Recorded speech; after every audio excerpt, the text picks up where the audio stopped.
right. So nice to meet you. Finally. I know. Big fan. We've heard a lot about you. Long time listener, first time caller. Oh yeah. Oh yeah. Have you ever listened to any of our pods or just see the reels? Yeah, actually, I just ran into Lisa Borowski the other night. Stop. And I was telling her how much I enjoyed her pod, and Maybe I thought it was so cool that I thought it was so cool that she came out and did this, and like she's like such a cool. G. Oh, she's such a G. Yeah, we love her. You know, if you ever see her again, I've been hitting her up for yard signs, and she hasn't given me one. And my whole neighborhood wants one. And I'm just trying to help. I'll email her tomorrow. She's a friend, and I want her to be mayor. We'll bug her from all sides. Yeah, I know us too. She's a friend. Yeah, we had some great conversations. We talked about like what she has planned for Scottsdale. I guess she ran the last election too, is my understanding. And we kind of had some disagreements of stuff that the current mayor has done. So she gave us a good plan of what she's doing. She's very knowledgeable. She's an attorney. She's very articulate. I think she's great, to be honest. Lisa has been around forever. She served on council. I mean, she is just like a Scottsdale OG, and she should absolutely be our mayor. Huge fan. Huge fan. I don't know. Oh, never mind. I won't bring it up. Well, we can edit it. Do you know her brother? Yes. Who doesn't? I don't think Jerome does. I don't actually. Yeah. Who is he? I'll tell you later. All right. So tell us a little bit about yourself. Like you've been in Scottsdale for 25 years, you said, right? Crazy. That's wild. I know. It really is crazy to think that I've been here that long. But Scottsdale OG. One of the oldest. So tell us, what do you? And one of the realest. One of the realists. Hey, you really are. I just Googled your name. So now I know. He's like, oh, my sister, one of my sister's name is Rein. Her middle name's Rein. Oh, really? But it's spelled differently. It was actually, she was named Rainbow, and then she changed it to Rain. I'm sorry. That's my Burning Man name. Oh, is it Rainbow? Rainbows. Hey, how many times have you been to Burning Man? Way too many. Tell us about the orgy tent. Oh my God. Okay. All right. This is a real thing. Yes, but I know it's gonna sound like that, but like I am totally one of those people who goes for the art and goes for the music. We love the art, we love music. My husband and I go. I think we've been 3 times together, and we do it like totally first class, bougie all the way. Like roll up the giant RV. Do you guys own it or do you rent one? We rent it specifically for that occasion. Yeah, that's what I do. I think people that own RVs rarely use them, so it's best. A friend of ours bought an RV. But we have a place in Sedona. We live in Sedona part time, so I guess that was kind of the trade off. But he doesn't use his as much as they would like to, and it was the same thing. Like they were like very like, oh, we're gonna go to Burning Man every year. We're gonna have this RV. Yeah, just rent one. My husband sends me them every now and again. He's like, we should get one. I'm like, absolutely not. Our friend David, not doing that. Our friend David has been sending us a million RVs every single day. Over it. Every day he sends me another one. He wants to buy. He's decided he's gonna buy one, so he just. There was a really crazy one that my husband sent me the other day that actually did look pretty sick. It was like 3 levels, chef's kitchen, back patio, pop outs. I was like, that's $1 million easy. It wasn't though. It was, really? that's levels? what I said. It was. I'm telling you. I know this doesn't sound crazy. I'll have to send it to you. I think it was like $90K. Yeah, that sounds crazy for a nice one. Right. That's. I mean, that's very reasonable. That's pretty reasonable. Like a regular Mercedes. Well, we were talking about campers. We don't think it's a good idea to buy one where you can sit and drive and be inside of it, because if you're smoking or something, they're gonna smell it when they pull you over. That's so funny you say that. Not for that reason, but I just had a whole argument with my husband about that, because I don't think that the ones that are hooked up to a trailer hitch are as safe, because like you could jackknife, but you can't smell the smoke if they pull you over. But there's also that's true. But there's also like having. Like I made him get like a CDL license in order to drive. Oh, you did? Yeah. So that's like, nuts. Having done that, not nuts, but you know what I mean. Oh, I'm nuts. I'm nuts. Trust me, I'm nuts. But we really wanted to like do like the full experience and stuff. I mean, he's got like a yacht license. Wow. But so having done all of that, I've kind of seen it. I kind of do agree with you, because if we were really to like, on the road again, like travel the country, it would be nice to like have a vehicle that you could disconnect and leave. Yeah. At a oh yeah, there you go. Yeah, stuff that's like a good reason too. I mean, there's they all kind of have their drawbacks. I think so. Yeah, my friend was trying to buy the one that sits on his truck on his dually or something, and then we saw like a bunch of trucks that had like the broken like beds or something. We're like, come on, man, you got to get one of the hitch ones, or I don't know. Driving up to Sedona once a week for the last 3 years, I have seen it all when it comes to problems with RVs. Let me tell you what, like it's. So you didn't tell us. Did you and your husband take a peek inside of the orgy tent? No, we did not. We did not. But like, What kind of music was there that you went for? Like, what is it? Is it EDM? Is it country? It's country. No, for real though. Like for the most part, it's very like we like love like very like deep house, Okay. tribal. Like the best DJs. I mean, like this year even like Monoling performed. Like anybody who you could want. Okay. Rufus Du Sol. Oh, I performed. just saw them in Vegas. They had a sunrise set. I mean, we've seen some incredible shows there. And I hate when people say that it's a festival because it's not a festival, but like every artist that you could want to see is there. But there's also like all kinds of random stuff. Like one of the really cool things that we saw was like a trio of women who were cellists that were doing like cellists sync up with a DJ and a light show. And it was just like, it's just as like really like bends your mind on like really cool. Have you seen an electric cellist? Yeah, that's cello? exactly what it was. Yeah, so it was cool. so cool. It was so stuff like that you like wouldn't really expect. There is trance, there's country, there's rap. I mean, whatever you want. Got it. Like that's kind of like the thing about Burning Man. It's like whatever is meant for you will find you. You're like destined to have like the experience that you are like deserve basically. I want to go. I just don't want to breathe in all that dust. It looks super tough. dusty. Yeah, it's tough. Like the way to do it, this is how we do it. And this is going to sound off the charts, but this is like the way, okay? So first of all, we do the RV, drives up to my house in Scottsdale, like the Four Seasons Hotel, pulling up on my block. I roll out with my costumes, my like a giant Tupperware tub of shoes, makeup, wigs, clothes, the whole thing. I roll out like my vanity case with like all my toiletries. I've got lobster. I've got Jeroboams of champagne, like rosé. Like we go all like that's kind of our thing. We put like the big bottles of champagne. Lobster and champagne. Oh, you do it right. We like if we're gonna do it, we do it right, right? Okay. So then we drive the first chunk and we go to the Ritz at Tahoe and stay overnight there. Have like a nice, day, spa day, hike around, go to the lake, have a nice day there, like split it up, like we don't try to drive it. And then the second day we drive to Burning Man itself and time it right so we're not like waiting in that huge line. And then, we're there. Usually we show up like Thursday, Friday, Saturday, Burning Man, obviously Saturday night, Sunday, head out. Then we drive to Vegas and get a huge suite at the Wynn or somewhere like that. Trip. No, and so, but you have to because you need to like decompress because you have not had a shower, you're filthy, you're tired, you're hungry, you're dehydrated, you've been like, you're just all out of sorts. So, you put on like the big, huge, fluffy robe, you order everything on the room service menu, you take the shower of a lifetime because normally I'm not a huge fan of Vegas. And then next day, you're clean, you're happy, you're fed, you've had some rest, you drive home. I love that you go to Vegas for the spa. It sounds like at this point in my life, yeah. If I'm not there for work, which I am there for work fairly often, I'm there to shop or to spa. What's your favorite spa in Vegas? Believe it or not, I really like the Red Rock. Oh, I've heard that. Yeah, I've heard that. It's great, and it's like off the strip. Summerlin, yeah. Exactly, and it's good, if you want to do like a bachelorette trip or it's a range of people and stuff. It's nice. It's kind of like I've never been, but I need to because I keep hearing good things about Red Rock. I pass it. I've been to Summerlin a couple times. I'll pass Red Rock and it's just massive. Yeah, it's really But my favorite spa is at Aria.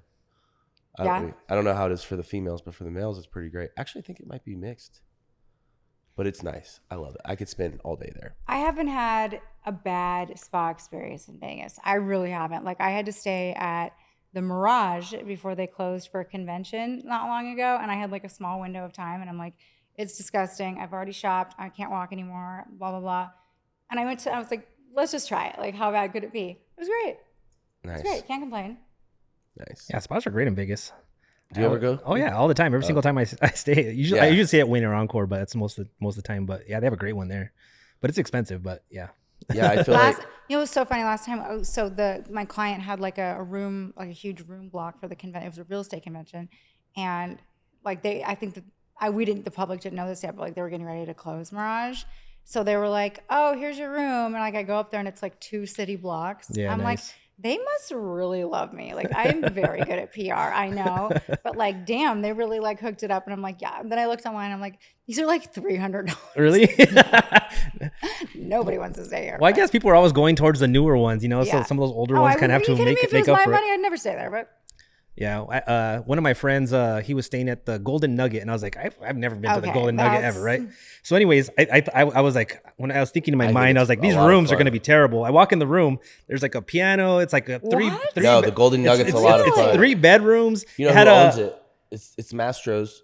City it Hall really? people, the Fertitta, they own Golden Nugget. It's nice. Yeah, Okay. he had a hot tub outside in the patio, and I was like, holy shit, like, this is badass. gotta say, okay, I'm in Houston all the time. I have a big client in Houston. Yeah, Landry's. And That's their headquarters. no, in I Houston. know, Yeah. I know. I've got a big client in Houston, and he owns that. Like, normally, like, Houston is an awful, like, the nightmare worst. city. I know. Fertitta We owns know. that Post Oak Hotel. Right, that's his Very headquarters. nice. Yeah, it's that's- the nicest thing, it's and he's so got a nice. Golden Nugget near there too. In I didn't know that. down in Galveston. I didn't know that. Yeah, my Interesting. clients are out in Houston are real estate and oil and glass, but I don't mind going there. I'm always like, this is like my favorite hotel gym. It's not bad. It's like, what is everybody's talking about? Because I go there and then I go over to. It's their version. Actually, we're ripping them off with a global ambassador. They had it first, but it's kind of the same It thing. is kind of the same thing. You have to get a membership. You're paying quite a bit, but it's a little nicer than the global ambassador. Like you have a helicopter pad on top. Oh yeah, Oh, nice. And you see helicopters just coming in. And then I went up there. One of my friends I know a lot of people in Houston.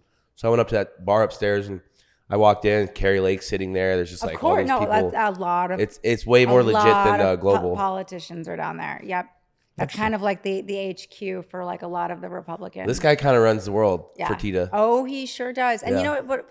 He used to do a lot of press. Like, you used to see him on TV and stuff all the time. He doesn't really do a lot of that stuff anymore, it seems like. I really respect his business acumen. He's a smart It's guy. cool. We opened I was working with this company and they opened a Bottle Blonde in Houston. So I spent some time at that Bottle Blonde, and then he likes to go out. So I got to know him and his son. It was cool. I got to hang out with him a lot. They liked me. I don't know. I was just in Houston helping my buddy. I wasn't working at the bar or anything. he was opening it. So I was like, oh, I'll hang out. And it's different how they do it there. Like the cops go out with you. It's dangerous in Houston. Oh, it's crazy. There's like, you can't be out after midnight. And like, but you go to a club and there's just cops standing at the tables. Like people hire their own cops to go out with them. Oh, it's that wild. A friend of mine, Yeah. a friend of mine from Scottsdale, you probably know him, you might know him, owns clubs in Houston now and has been very successful down there. Oh God, I wonder what his name is. Yeah. Oh, you'll have to tell me later or no? Who is it?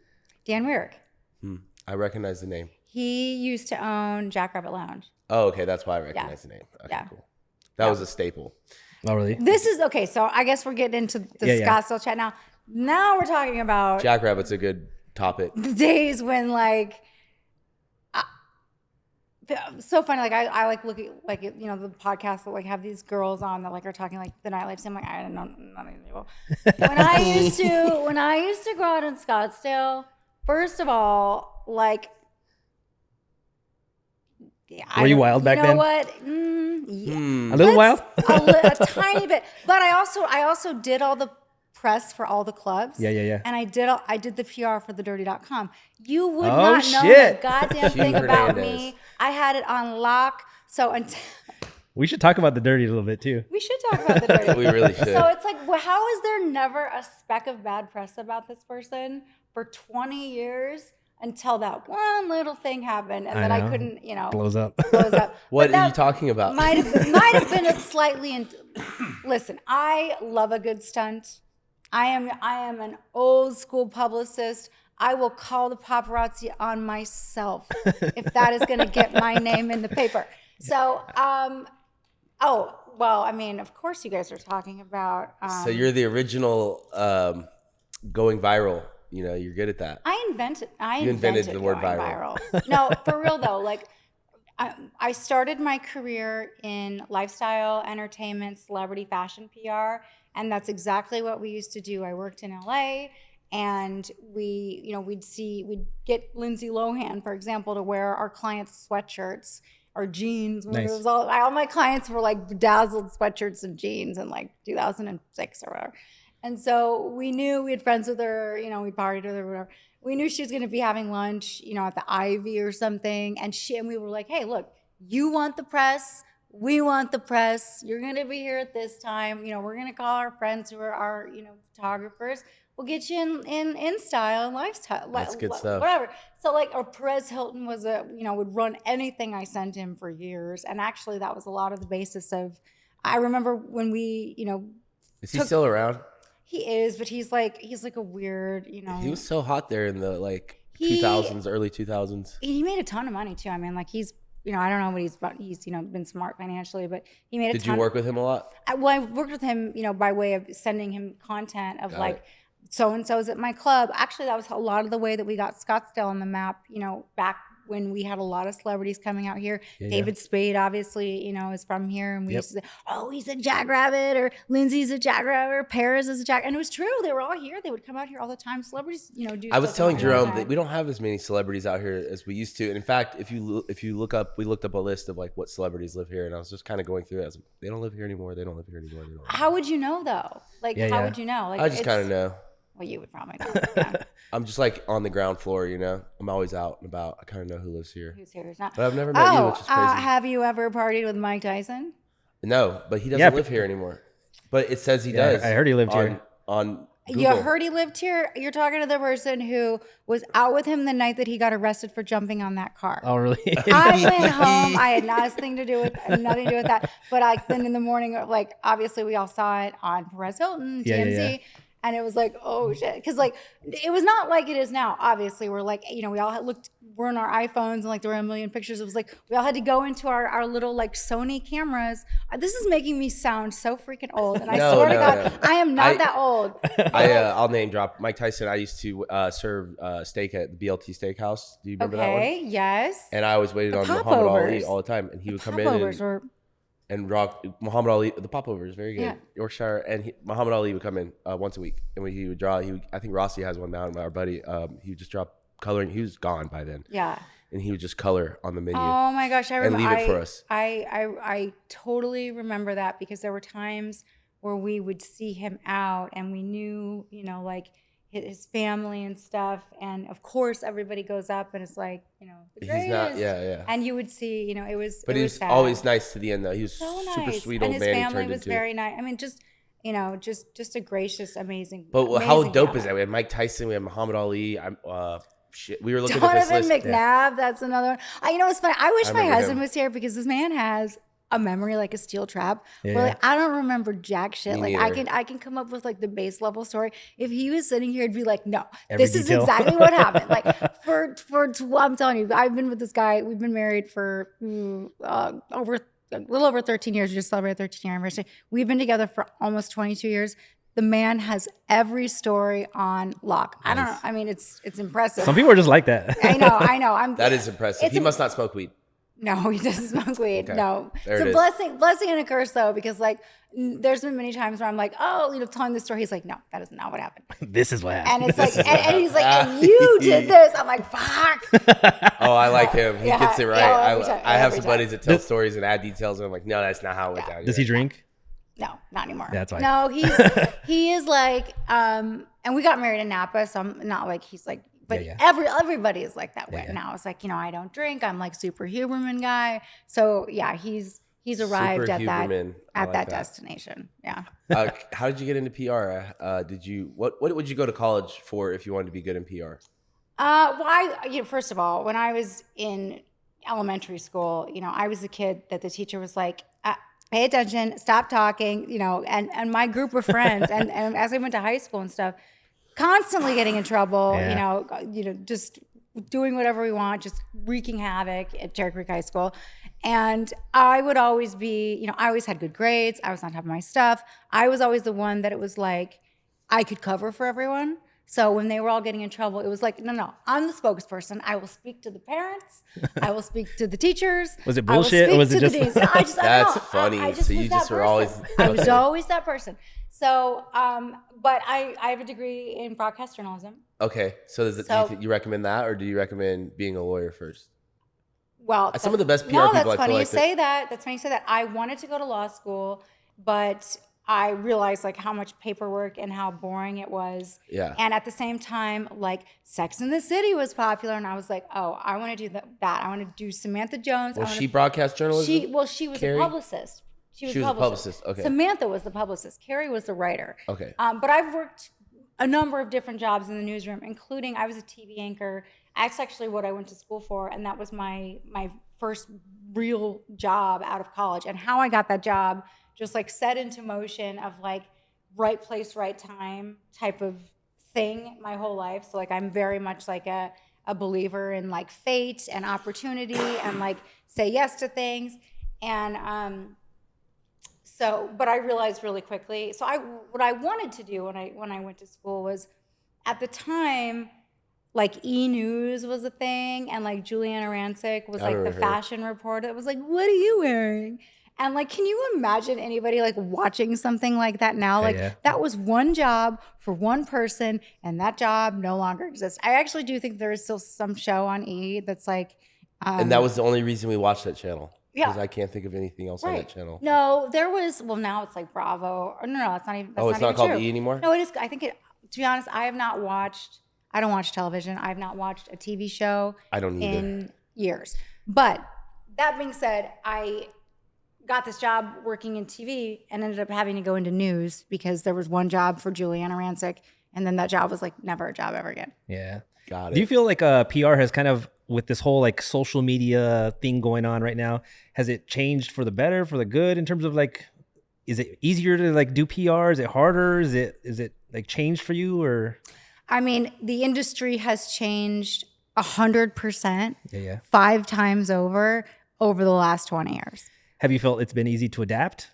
I think it's been easy to adapt, but you want to know what's really funny is when I had my first manager level job at like a big agency in town here, I had a guy who was a little bit younger than me, and social media wasn't a thing back then. So we were like, calling reporters being like, hey, I have a story for you, which I still do have to do a lot now because people get so much email and so much barrage of crap that sometimes actually the best way to get hold of somebody is give them a call, because they're like, why? No one does that anymore. No, because if somebody calls, you're like, why are they calling? Like, I need to answer, right? So so I had this guy who was working for me, and I'll never forget. I think he actually went on to be very successful in social media, but I remember him coming to me being like, listen, all of this stuff that you're doing, clipping out the clips and stuff, that is not going to be what we do anymore. And like, he and I like went at it. I'm like, what are you talking about? He's like, we need to like create, like start using social media more, and like the Facebook and everything. And like, it was not used for business. There weren't even business pages. Instagram like was like a glimmer, in the universe. Like it wasn't even a thing back then. And so I like poo-pooed him, and I was like, no. And like, we like really went at each other's throats. And sure enough, few years later, it's the biggest, most important, most impactful thing. Absolutely. And especially for PR. Oh, especially for PR. I mean, it's taken like the whole concept that I mentioned before of like calling the paparazzi and then publishing pictures in the weekly magazines, completely archaic. Nobody does that anymore. And it's given a lot of the control back, obviously to the talent to say, they can do brand deals, they can do, and even like everyday people or like influencers or micro influencers, you just have a lot more control over the things. Even I do brand deals. And I'm not even, just little old me. Like I'm not anybody that important. When you do a press release, do you do it through social media, or do you? Where do you? I do both. So what's unique about the way that I do PR is, I've been around for long enough, to know the traditional tactical way to do PR. I still have a very large portfolio of very serious clients on the corporate side. I have 3 companies now. One of them is strictly political and America First brands. So we do still work, a lot with traditional media. But of course I'm sending out press releases, but that's not, where do you send them? That's my, so we send them directly to the reporter, but I've been doing this long enough that I have reporters that I've been working with forever. I would say 9 times out of 10, the reason my stories are getting published or my clients are getting press is because I'm getting on my phone, I'm texting somebody. I know there's one reporter at One American News who's like a very good friend of mine. She and I literally just DM each other all day long. What about this? What about this? What about this? And so, I like that because I there was a point, that I was getting so much email like before the pandemic that I was like, it was making me crazy. Yeah, like yeah. I get email now still too, but it's like I'm on Signal, I'm on WhatsApp, I'm on DM, I'm on text, I'm on group chats, like you name it. It's a lot to keep up with, but like I have a very like kinetic mind like that, that like it actually kind of is good for me to not be sitting in front of just email after email all day. So who's like your typical like client? Is it more like, do you do businesses? Do you do everything or? So my first company, which is the Brand Consortium Public Relations, started in 2009.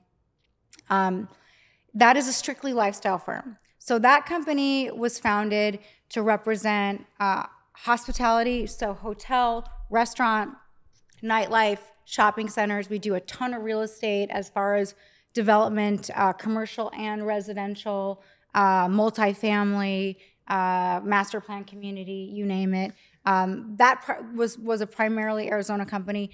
After the pandemic and going viral, exploded nationally. So I work all 50 states, internationally, you name it. Amazing. So what's the difference between PR and like basically just marketing in general? Wait, I didn't get to tell you about my other firms. Okay. So then I have another company, America First PR, and that started in 2022 after everything. I'm a publicist, of course. And it's more political stuff. It's more political, but I wanted to do an experiment where I said, okay, I only want to represent conservative businesses and brands. We do a ton of campaigns, everything from local races all the way to state, federal. Only conservative. Only conservative. And I wanted to do an experiment that, I am one person and I'm an expert in what I do, but I'm limited on the type of things that I can work on and how many hours in a day that I have. So I really only want to expend my energy at this point in my life to work with people and businesses and brands and ideas that really resonate with me. Like-minded. I get it. And having worked in the fashion and entertainment and celebrity, like I've worked with a lot of liberal businesses and brands and people. And for whatever reason, like over the years, I didn't realize it until after the pandemic, but I was like, why are we just not vibing? Like we are just like not on the same page. We both like want to do great work, but like these, so I feel like there is a big mindset difference. It's a total mindset difference, especially now. Like it's hard to agree on things too. It really is. So when after the pandemic, I was like, I'm going to try this because I'm one person. And if I can do amazing work for just the type of people that want to work with me, vibe with me, then I'm going to be really successful. Like, and people are like, oh, that's crazy. Like you're cutting off 50% of your market. I'm like, actually, I think you're wrong. I think I'm actually doubling who my customer is. Yeah, you're right. I become the one person that everybody wants to work on because they're like, she's a conservative. She gets me. She understands Especially business. if you're in Arizona, you're just going after the I think so too. Well, and not only that, I mean, I'm doing business in all the places that I want to be. I don't need to do business in Portland, Oregon, although I am doing business in Portland, Oregon, because there's conservatives there that freaking hate it. And they're like, please help me fix this, or we're going to go after these people who do this. They're the worst, right? Did they legalize cocaine in Oregon? Oh, they legalized everything. It's crazy. Yeah. It's crazy. Meth, the wrong side of liberal over there. They have just gone. But it's, there are red-blooded conservatives that are trying to fight the good fight, and also, hold some of the elected officials accountable that have just destroyed their city, and rightly so, right? Yep. I agree. Actually, liberals are our biggest haters, to be honest. So are you doing PR for politicians? Yes. You are? Cool. Anyone we know? Lots of people you know. Are you allowed to say their names? Is PR like private like that? It is. Well, I try to not, because I'm a little bit of a ninja operative. Got it. So I don't like to say what I'm doing because I don't like that's the way to be. Things that I am doing to be tied back to me, if you know what I mean. Yeah. So makes sense. I'm a little bit of the dark ops. I feel like Jerome and I do our own PR and we kind of play that too. Just like, oh, let's do this. I can tell you all day long I'm on Team Trump. I can tell you all day, vote for Carrie Lake. Okay, but you're not Trump's PR girl? I am not Trump's PR girl. What do you think about Carrie Lake? Carrie's been a friend of mine literally for 20 years. She is one of the best people I know. I grew up with her. She had my back when everybody else was kicking me when I was down. Yeah. She texted me no shit, every day for weeks on end. Hey, thinking of you. Just want to make sure you're okay. Just want to make sure you're hanging in there. Yeah. You know, this is before, I mean, like this, she and I were friends like when we worked in the media, like when she was at Fox 10, you know, and even when I was like young, starting out in the business, it is hard being a young publicist. And, you know, it's like a fun for the reporters. It's like, you know, it's a hazing thing to get hung up on. You know, people are mean to you. Like a lot of people leave this business because it's tough. And Carrie was always nice to me. She's got to win, right? Like She's I'm got to just win. looking at it, like there's no way she loses. I don't even. Ruben you guys know, by the way, okay, I have no problem talking about this. You know that Ruben Gallego cheated on his pregnant wife when she was 9 months pregnant? Really? Wow. He should be disqualified on that. He's a freaking scumbag. We've all been there, okay? No, I'm I just hope kidding. not. That is terrible. That is totally awful. Sorry. That wasn't a good I've been joke. trying to stop his emails. For some reason, I'm getting emails from I him. get a lot from this guy. You know what? You know, when I went viral, you know, by the way, going viral is great. And you know, the people who are not making you, the people who made me go viral, obviously, were not conservatives. Yeah. It was the liberals. Of course. It was the haters. So I love the haters. They just feed the my fire. God. It's like I cannot get enough haters because the more people that hate on me, the more people That's that why know we my brought you name. on here. The more people that know my name. So one of the so for the viewers to talk about this, so a while back, 4 years ago or so, four scorns. Melissa went viral because It's because of scorns. because of a Target incident. Was where it started, right? Oh, just a stone's throw from the studio here. Yeah, but literally. Oh, anyway, that Target? That Target. Oh, So, nice. anyways, this is how I actually came across you because I kind of watched that whole event unfold, and I think a lot of people agreed with you at that time, to be honest, about a lot of the things. Well, yeah, but yes. but then I think it went a little It's too essentially, much. you just lost your cool because you're so pissed about all the good stuff, right? First of all, yes. Which was a weird time. It was a very weird I had lost time. my cool way before then. When it first started, I was over it. I was talking to somebody about this morning. The minute that they said 14 days to slow the spread, That's when I was over it. I said, these people are so fucking full of shit. I'm sorry. Am I allowed to cuss? No, go crazy. Of course. I don't know. They can't It's YouTube. Hit the button, Jerome. All right. Sorry. But they are so ridiculously lying because anybody who has worked in corporate America knows that you do not stop this mammoth operation of the government and corporations and everything else and say, oh, we're gonna start that engine up in 2 weeks. And there was no way. Like the minute I saw that coming down, I go, we are in this for the long haul. And people are like, Well, yeah, if you just looked up any other pandemics, you know it's going to go on for years. It was ridiculous. Yeah, I mean, and it was so predictable. And that was what really pissed me off is that people, you know, who don't know shit from Shinola are trying to tell me that that was the other thing too, is like, I'm a very health conscious person. I've been, you know, like I said, my husband's like Huberman. You think Huberman is hardcore? My husband is like Huberman on steroids.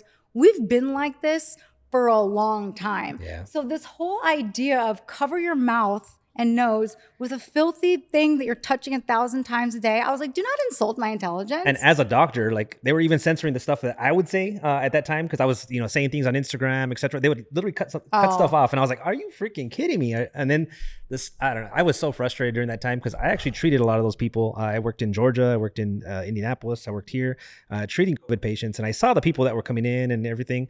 But it was such an interesting, weird time just in general, you know. In Arizona, it wasn't affected very much at all compared to like Georgia was terrible over there, but it was just a weird time. Just the things we were doing. I have a business here.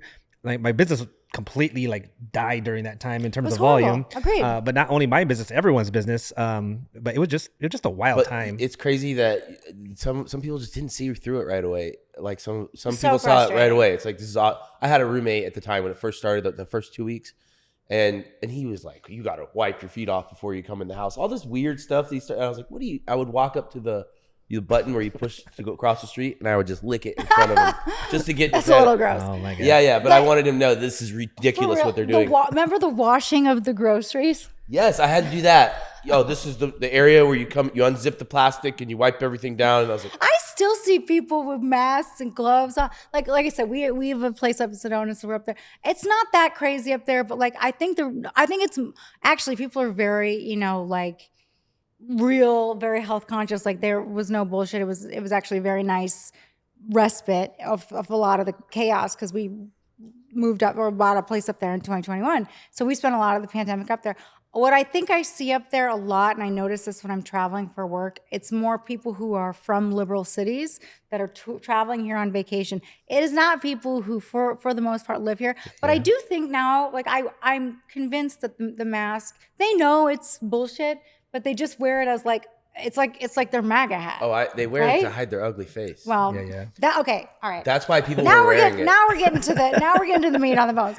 So I legitimately, like, I was so pissed off. I was like, do you understand what I spend to look like this? And I am you got to cover it up. And you're trying to tell me at the prime of my life, I'm 33 years old. I have never been hotter. I got to put this thing over my face. You got another goddamn thing coming. I know, women especially. No way. I was like, no way.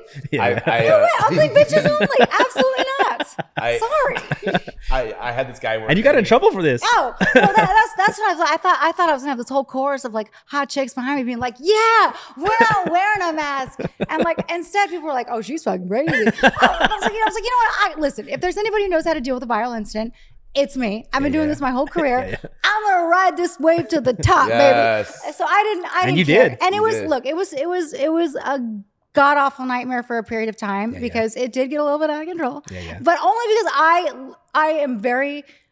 This may come as a complete shock, but when I get really excited about something and I'm drinking my own Kool-Aid, I can't stop. I can't stop. that. So I really should have like said cut scene like earlier on, but like it just was like it was on a roll. But I will say I am now absolutely without a doubt one of the preeminent experts in handling crisis communications and cancel culture in the country, if not the world now. Many people because, you get it. And look, I make bank now because I have people If you get canceled, you call her. I'm the cancel queen. I can fix. That's good. I have a young woman who actually just went viral last week who I'm helping in Arizona, and we're going to flip her script and turn it into something awesome. Because once you've got that platform, it doesn't really matter what it's for, as long as you know what to do with it. So I didn't care. Like it was like, you know what, people are going to drag me for a while, but I'll see y'all on the flip side. Do you see a lot of people? What's the most reasons people get canceled for that you see? I would Females say in particular. women. Saying stupid shit, that pisses people off. It could be anything these days. It could be anything. Can you get canceled for being slutty? Yeah, I think, Or but that's not something you really deal with? well, Hi, that I is hooked up with the whole basketball team. Everyone knows about it. I went on some podcast and told everybody, and now I got to come back. that's not really something I've dealt with. But how I would deal with this, I mean, we are in the sexual liberation era, and I think that it's not really my bag. I don't necessarily personally agree with that, but if I was coaching a young woman who said my life is destroyed, they're calling me a slut, I would say, listen, honey, you gotta embrace it. Yes. You gotta own it. You gotta say, I'm in, my sexual liberation era, and I'm a hot, sexy queen, and it is what it is. And I think that there's a lot of women out there who would actually probably get behind that. Probably not a conservative position, but I could work with that. Listen, if she's got money to spend, I could fix it. Have you ever been brought a situation where you're like, I can't fix this? Yes. Yes. Sorry, you killed your wife. Can't come back from that one. There's been actually stuff like that. I won't touch anything, pertaining to Like legal. Well, no, legal. I do deal with criminal.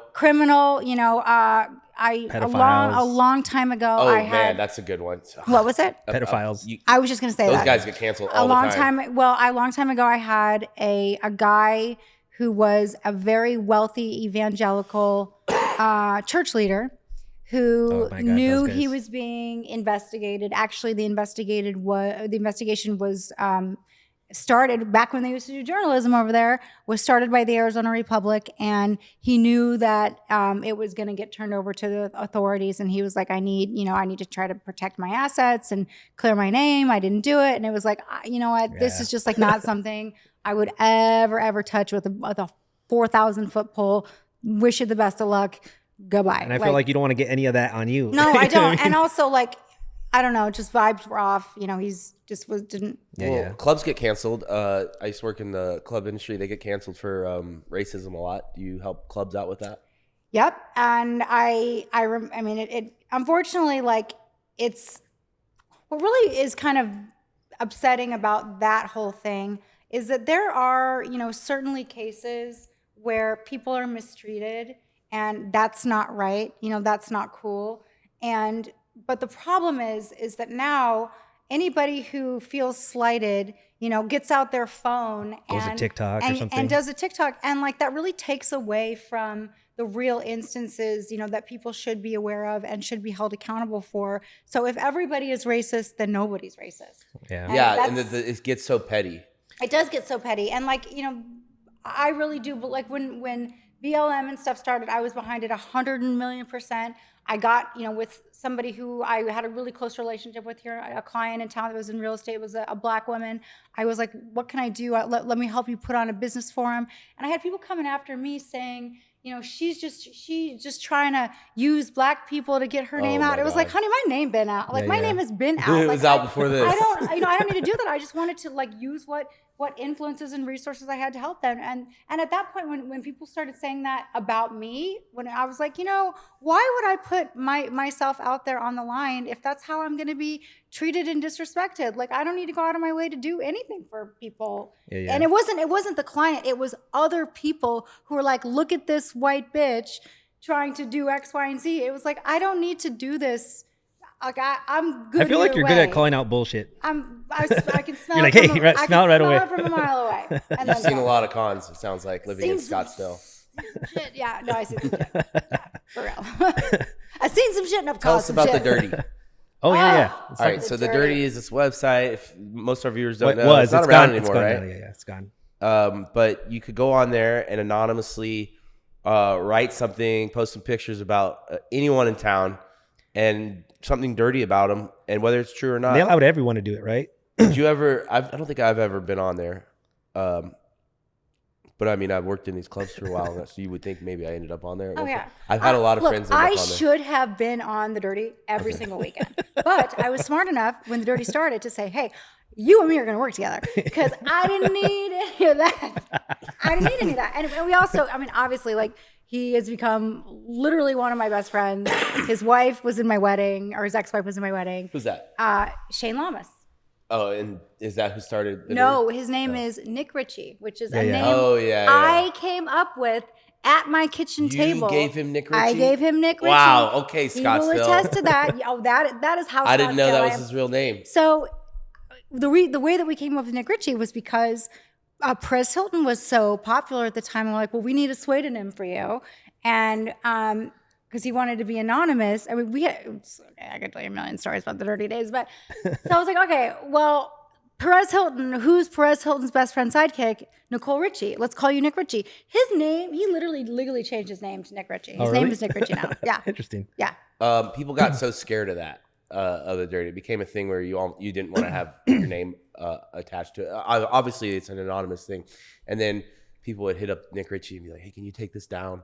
Or they hit up just whoever was owning it at the time. And because, like I said, you'd have some really bad stuff put out there. Okay, there's a lot of I think we end up with this group of thieves in Scottsdale. There's just always people out there stealing. Yeah, scammers. The cops are always out doing bust on it. We have a lot of just people literally stealing. And so those kind of stories ended up on the Dirty a lot. I saw so-and-so, look, here's her record. She got arrested for stealing, breaking. And and then you'd be like, hey, can you get that story down? Has anyone ever hit you up to get anything off the Dirty? 1,000 times. There was an entire. Look, the Dirty isn't around anymore. He sold it, made a shit ton of money. So, but that was one of the things that was actually quite profitable for the Dirty for a while. Was you could pay to get your stories taken down. Wow, I didn't know that. So a lot of people did. Nice. And there were obviously other things you could do. You could get attorneys involved. And I don't think that the paying to get stories down thing really became a thing until the second owner who was more, he's the one that really blew it up into the Dirty empire. Nick was still involved, but he got an investor who was a little bit more ruthless. And also the content changed. I mean, when I first got involved, it was this, kind of page 6 type of thing, which like if so and so was cheating or was at the club and they were drunk and it was funny and like it was like funny and cute and it was like this like social. It was like social media before it was social media. It was like it was just so funny to get out on it on a Sunday morning and see who made the dirty on Saturday night. It was hysterical, right? That's good stuff. Melissa did what? But then Melissa did nothing ever. But anyway, so we'd get up on Sunday mornings just like die laughing. Like you'd get your like, Gatorade and Pedialyte and just like die laughing about like who. I was gonna say we got our Uber Eats, but that would be a lie because Uber Eats wasn't even invented yet back then. That's how old I am. We didn't have delivery services then, kids. We had to get in our horse and buggy and go to Chumpy's and get a bagel and take it back to the house. Like, exactly. Times have changed. Yeah. That's funny. Yeah. Oh yeah. So good times. Where's your office? It's here in Scottsdale? Yeah, I'm at so I'm like the office complex at the corner of Cactus and Hayden. Okay. And did you are you from Scottsdale? No. I don't know why I said that. Okay, that's okay. I say that You've because been here so long I've been here you feel like forever. Yeah. Me too. No, I came here to go to ASU. I'm nice. from Denver originally. Stop. Do you ever go back? Sometimes, yeah. My It's family's so still easy there. to visit Denver because it's just an 1.5-hour flight. Yeah. And the airport's so close here. And Yeah, we ski a lot. Go to all right, cool. Aspen and Vail and stuff So like that. you moved here for college and you liked it and you stayed? So I feel like that's a common thing. Yeah. People go to ASU and they stay here. They So- love it. Back to my initial story, getting that job that I didn't think that I like, it was insane, right? So I was a sophomore, I think, at ASU, and I was in the JMC 301, which is like the initial class you have to take, and you have to get an internship as part of that, and it has to be like an on-camera internship of some sort. Yeah. Cool. And so on the board in the building, there were always like tons of things you could like get an on-camera internship for, and half of them were just like, going to some frat house and some guy had a camera and was like, okay, here's your internship. Not like that, but you know what I mean? Like you had to like turn in something, right? Yeah. So, so I responded to every single one on the board, and I got a call back from one, and went to the interview, and it was like in this like a nondescript building, and it was just like, okay, we're gonna take like some tape of you, just read whatever, and we'll call you back if we want you to come back. Oh, I went to 8 callbacks for this thing. Wow. I had no idea what it was, but I kept going back. Oh, and that was the thing. It said $50 cash an hour, and I was like, fuck yeah. Perfect. So I was like, great.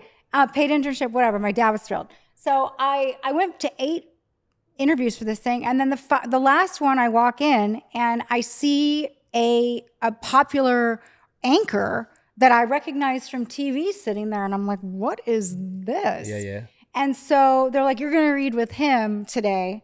And I'm like, why? They're like, just read. Okay. So I sit down, I read with him, and then I get the last call back, and they're like, hey, you've got the job. And I'm like, cool. What is it? And they're like, it's a weekend entertainment anchor / reporter position at CBS 5. And I'm like, what? Nice. And they're like, oh my, yeah. I was pretty solid internship. No, it's cool. At the time we were top 20 market. I think we were 12 market. And normally, to get that, you have to have an agent. You have to, first of all, nobody is getting a job in a top 20 market, almost a top 10 market, still in school. And it was like the reason, we wanted somebody that, would literally just do what we say, that we could pay under the table, didn't have an agent, and we just needed somebody who was filling. I ended up staying on that show as long as the show ran. It was like probably about 18 months. I was horrible. It was absolutely horrible. Was it tough to do? Oh my God, they were so mean to me. Like, I'll never forget, like, that's kind of why I didn't really end up pursuing, being on camera, being on news, was because all it was like somebody in my earphone telling me, say this, say this, say this. And I'm like, that's not why I got into this. And like, imagine trying to tell me what to say. Yeah. Like, Oh my God. did not go over That does sound like a real nightmare. well. It didn't go over real well, but it was great. I had tape, I learned, the newsroom. So when I actually ended up doing PR, it was my husband's idea. I was still in school, and he's in commercial real estate. And so he had all these shopping centers where he was opening all these new businesses. And at the time, like, money was crazy. It was like the Trump economy. Like there's everybody had money. Booming. It was like if you were wealthy and your wife was bored, you'd be like, all right, take 500K and go open a store and get out of my face. Like you're annoying. Like, go have fun. Yeah. So that would so he'd be like, here's so-and-so, she's opening a boutique. She's got all these. So I would go and like do the PR for, I didn't know what that was at the time. It's like, okay, well, I just came from the TV station. So I can probably, call up the people I know from over there and say, hey, let's have the TV station come over here and put your little boutique on TV. Yeah. And then I'm doing fashion shows and I'm doing, all these little parties at boutiques and stuff. So it's kind of an accident. Or it was totally accident. And then it was like boutique. It was restaurant, nightclub. I was like, okay, I know what I'm doing. And then finally I had enough clients where I was like, all right, well, I kind of know what I'm doing, but not really. So then I went to a bigger firm and I said, okay, I've got all these clients, but I have no idea what I'm doing. Give me a job and I'll bring you some more clients.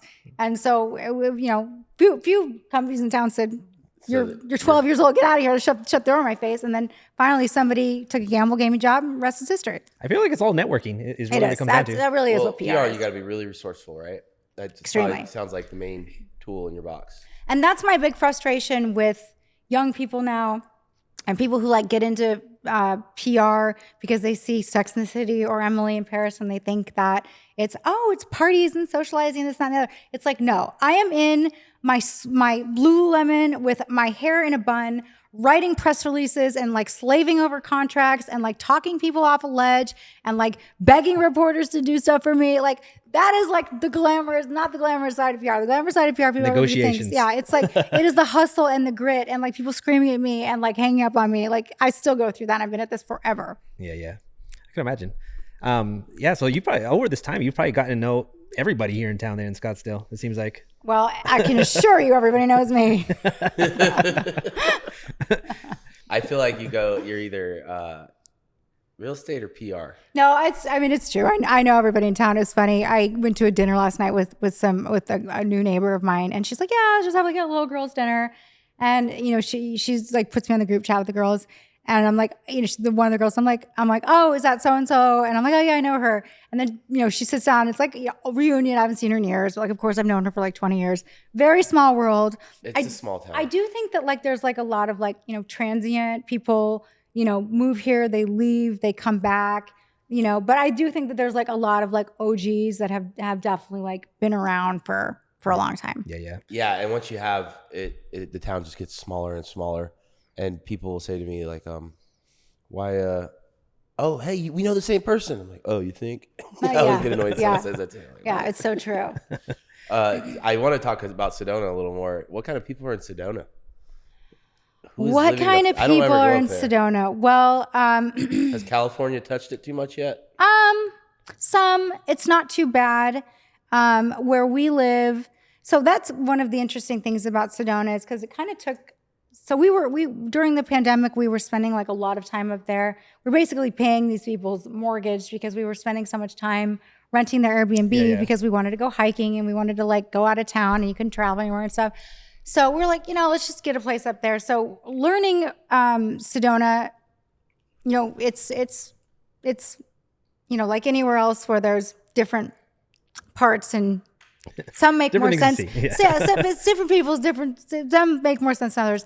So where we ended up buying is like perfect for us. It's Village of Oak Creek.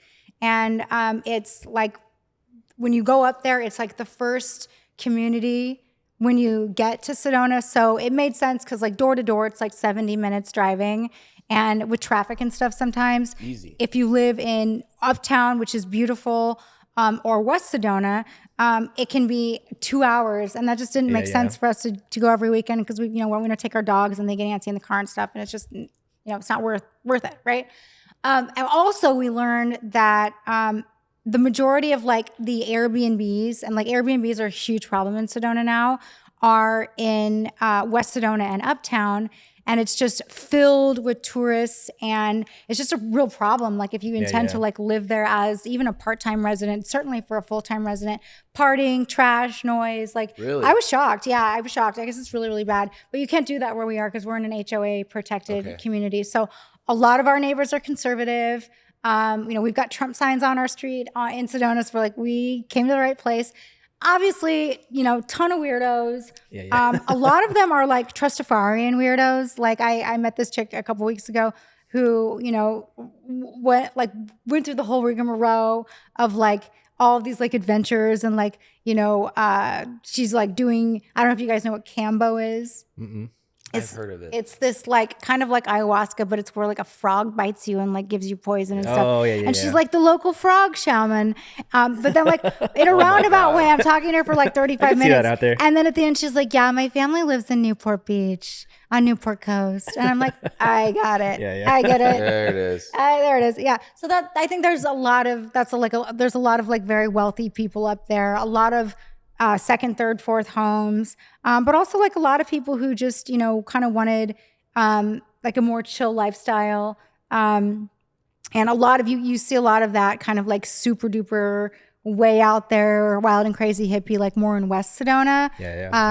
But I think you kind of just vibe with your tribe, and we're very into like again, like the outdoor stuff. My husband's really big into mountain biking. I'm a big hiker. I play a lot of tennis. So you just kind of like find your crowd, and vibe with them.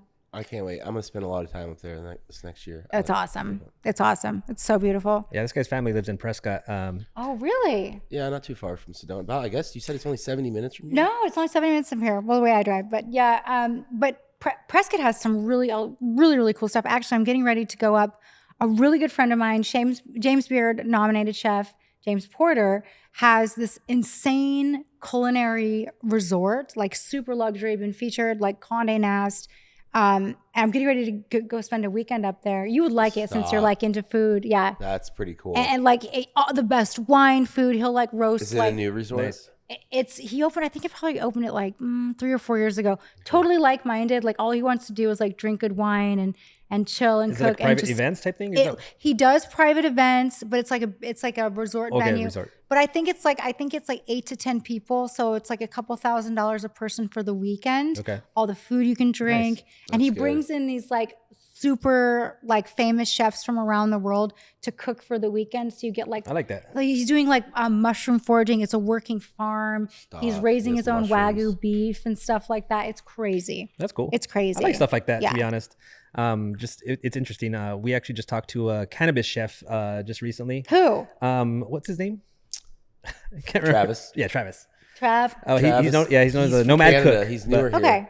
So I used to work with Peyton Curry, who is like the OGest of OG cannabis chefs. Really? I bet he knows. And it. I believe one of the, classically trained chef, started his career in Napa Valley, one of the most technically astute chefs I've ever had the pleasure of dining with, working with. Really cool, brilliant guy. Used to be one of my best friends. He lives in a van, not a van, sorry. Tricked out schoolie, traveling, doing the tricked out schoolie Is he from thing. here? He's not from here. He's from Minnesota That's an originally. Arizona thing. You would know him. Peyton Curry, he was a legend. He 100% OG. I could tell you stories about Peyton Curry. Yeah.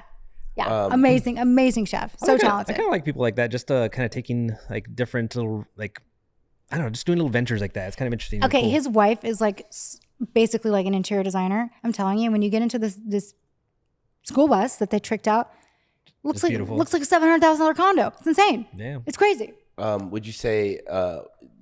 I hear people that have been around a while talk about how Scottsdale, when Barcelona and all this other like there's like Barcelona. there's like Oh God, I think I was getting in there with a fake ID. Maybe there's different time periods of Scottsdale, right? And so Barcelona was like the original Old Town, but it was up north, and then now we have Old Town, which is like. Do you remember Devil's Martini? Oh yeah. Shea?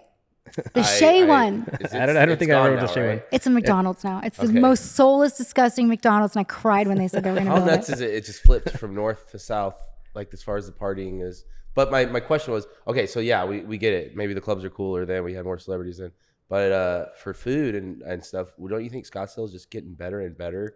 Like we didn't have, when I ask people on the pod, like, what do you like around here? They always name like a new restaurant. They don't tell me anything that's been around that long.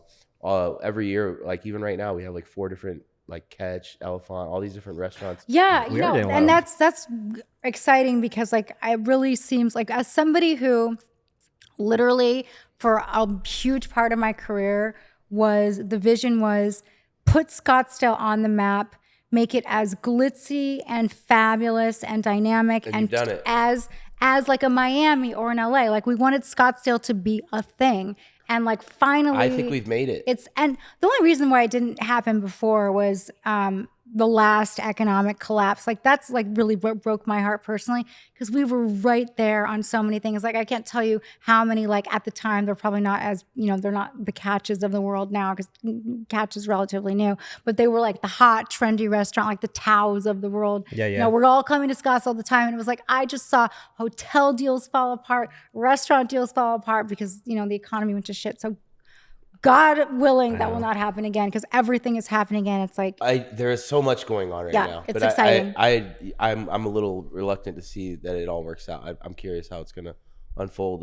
There's that new Caesars doesn't seem to be doing too hot, and then that other hotel that's across the street from it's been put on hold, and so I don't know. We'll see. Maybe I don't know why they haven't managed to put an addition here yet. I've been hearing about an addition forever.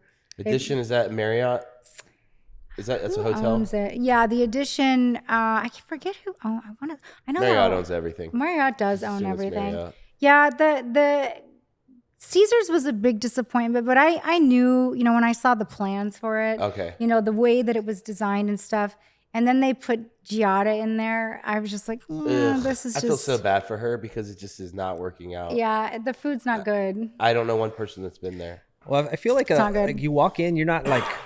It's not like wow type thing. It's like nice and everything. It's like the A-Loft. Yeah. I think it looks like the A-Loft. Like when I went to Global Ambassador, I was actually a little impressed because it looks nice and different a little bit compared to like other places in the area. I like it a little bit more than Caesars. Nobody can argue that Sam Fox nails the vibes. Yeah. No, he nails the vibes. He knows how to nail a vibe. I'll give him that. I won't talk shit, Sam, but I'm a foodie. I can be kind of picky, but I appreciate the little French restaurant that I never turn my nose up at a new French restaurant. I think he's doing a nice steak tartare. But my favorite place to go to breakfast is Henry. Henry's great. It's so solid. I don't know if you ever go there for breakfast, but like first off, I'm gluten free, so they have all those options. Yeah. Pop-Tarts. But then just their service and everything is just so spot on. I'd never seen like that company doing like a place like Global. I can't believe he pulled it off, but they did. He nailed it. I mean, and it's such a scene down there. That's the only thing that kind of like, it's funny how the nightlife is sort of creeping westward, It is, right? And that to me, I'm like, look, I was out. I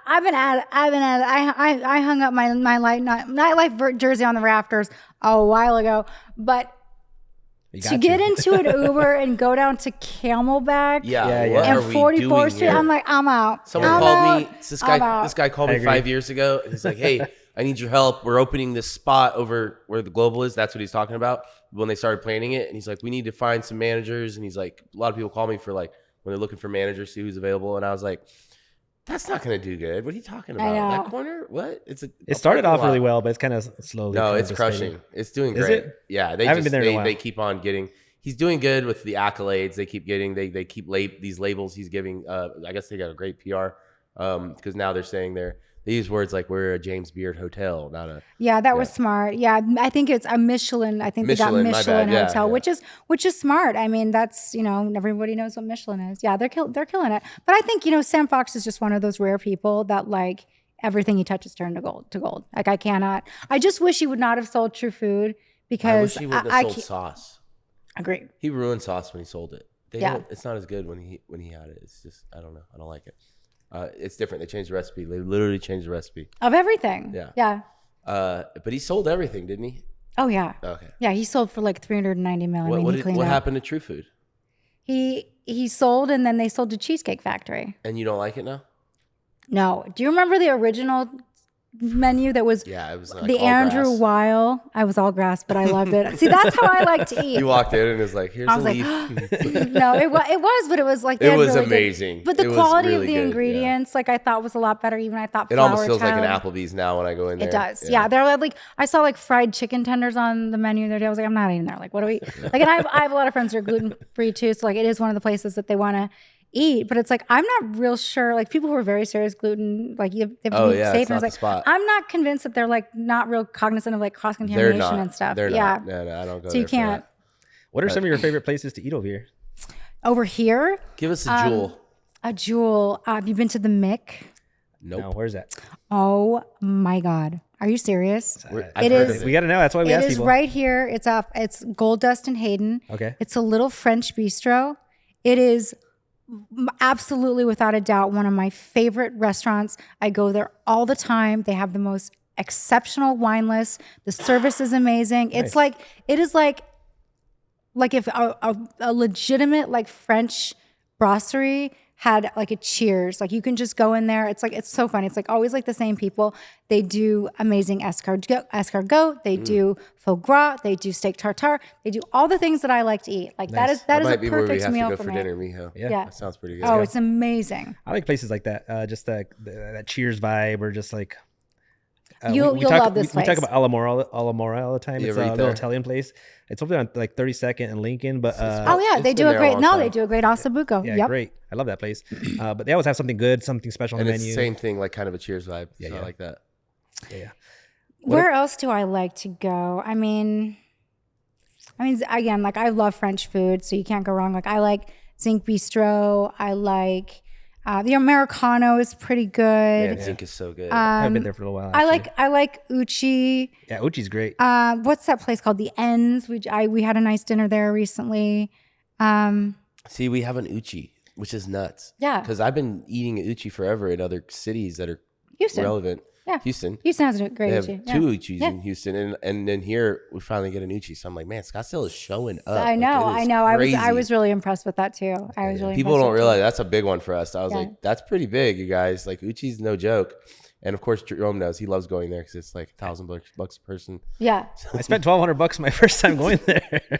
That's the problem with me and sushi. I just can't I stop. was getting everything because I was like, oh, let's try this. I let the bartender I was like, just send me whatever's good. And he sent out a lot of good shit, to be Yeah, honest. the And I was like, hell yeah. omakase, you can't go wrong. It's omakase, can't go wrong. Yeah, but Okay, what do you got? Uchi or Nobu, if you had to pick one? Uchi all day and All twice day. on Sunday. I used to represent. agree. Used to represent Nobu, and I am a huge fan of Nobu. But the problem with the Scottsdale Nobu is that anybody who's eaten in like a Nobu elsewhere, I think that they come in and it's the food is great. It's Nobu first class all the way.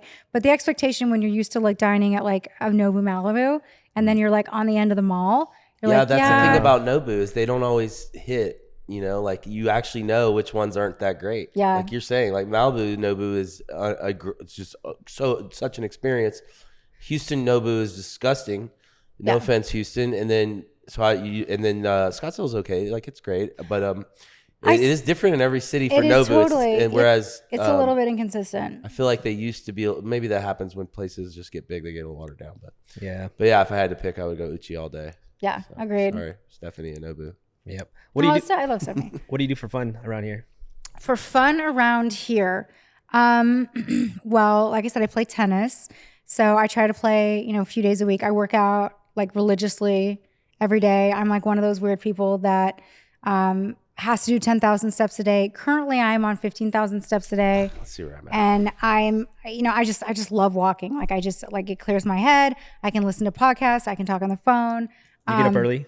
I get up very early. Yeah, I've got East Coast clients, so I have to be up early. I've always got somebody in my text messages blowing me up at 5:30. I feel like as we get older, we wake up earlier. I know. That's the way I am now too. I know. But I'm bad. 8,000 is my average. That's not bad. I mean, it's probably not as bad as some people. Oh wait, I'm 10,000. That's great. well, you take your dog for a walk every single Oh morning. yeah, that's so- right. I walk my dog every Do you day. have a big dog or small dog? Medium size. She's a Australian Shepherd, but cute. they get really big. I have a miniature, but still, even the miniature is They have a pretty lot. Don't they have a lot? They're like sheep herding dogs, aren't they? So they have a lot of energy. big. So much energy. Yeah. And like I could walk her. I'll take her on a 12-mile walk, and Wow. she won't drink a lick of water. Oh my god. And this dog is like amazing. She like She's a does human. everything this guy says. She's very well trained. because I walk her every day. Yeah. That's why she's so good. You've got to get that energy out. Like we have miniature dachshunds. Nice. And these dogs are 16 and a half, almost 17 years old. They're living their best life. If you saw them, you'd be like, these dogs are 7 years old, running around like maniacs. They eat filet twice a day. Come on. My husband feeds him hand-fed cottage cheese. I don't, whatever the rigmarole that he's put together for this lifestyle for these dogs. That's funny. It's working. I mean, they drink literally all they drink is smart water. I mean, it is better for them to eat real food. I've heard this a lot. Yeah, they eat real food. They eat a little bit of farmer's dog. They eat cottage cheese and they eat filet. And like, I'm telling you, this dog, my dog Milo, he could be like a bodybuilder. If you ever need to get rid of a body, you got your dogs. Right. I had this friend named I have this friend Chris. He lives in Albuquerque, but anyways, he's always had mastiffs. He loves mastiffs. He's gone through a few of them because they don't have a long lifespan. But anyways, he'd make like a nice, super like great meal, like a chef. He'd make it like a chef, like a steak, like some fancy steak, a little side of this and that. And it was like super prepared. He does it like every single day for his dog. And I was like, holy crap, this dog eats better than me most of the time. That's my husband. I'm telling you, my husband cooks the dogs every single night. That's awesome. Ever since he got on carnivore diet, it just made sense. We buy the fillets in bulk at Costco. Yeah. Just the dogs are probably plowing through. They're living their life. My dog sitter I found out she had been like cooking her fancy meals. My dog's name's Keisha, and she is so perfect. She would never bug me if I was cooking in the kitchen, and she's in there staring at me. I was like, "Why are you staring at me in the kitchen? When did that start?" And I asked my dog sitter, I was like, "What have you been doing? Like, what's going on?" I cook her chicken, just like you said. She cooks her a whole meal. I was like, oh my God, you've ruined my dog. Oh my gosh. Yeah, that's the thing. Is like once they've tasted the delicious people food, they're never getting back. She's still good, but I hate that she stares at me when I'm in the kitchen. Stop staring at me. I know. It's really, actually, our dogs are really cute because like my husband always send me a picture because he'll like have the filet going and like, he's got two little dogs just waiting there because they know that they're getting served first. So does your husband still do a commercial real estate? Yeah. Nice. Yeah, he stays really busy. I can imagine. Yeah, does he work for a big company? Scottsdale is booming in terms of commercial stuff. He's at Rein and Grossamy, which everybody always thinks that he works for my dad, which was not the best when I went viral. That was a little bit. So he got some heat too. Oh, he got a lot of heat. That was a little bit chaotic, but he doesn't. I just have the same name as one of his partners, and but he's been there for like 22 years. And oh wow. Yeah, he's a big retail guy in town. So he does that's how I know a lot of the stuff that's coming is because he does a lot of the shopping center deals or those the deals restaurant take stuff. 5-10 years to get finished. Sometimes, yeah. The development and stuff like that. It's crazy. Yeah. Do you ever do any of the PR stuff for like the commercial real estate market? Yeah, tons. That's some of my favorite projects are the big shopping centers and the developments and the multifamily and the mixed use and stuff like that. Okay. Are you excited? There's a lot of big shopping centers that are stepping it up right now. We got Paradise Valley Mall that's remodeling. Do you know any of the new outlets going in there? Yeah, they started actually. Speaking of Sam Fox, they started opening some of that stuff today. I think. Oh, really? Flower he Child. Put some stuff in there. Uh-huh. Oh, Flower Child. Yeah. Okay.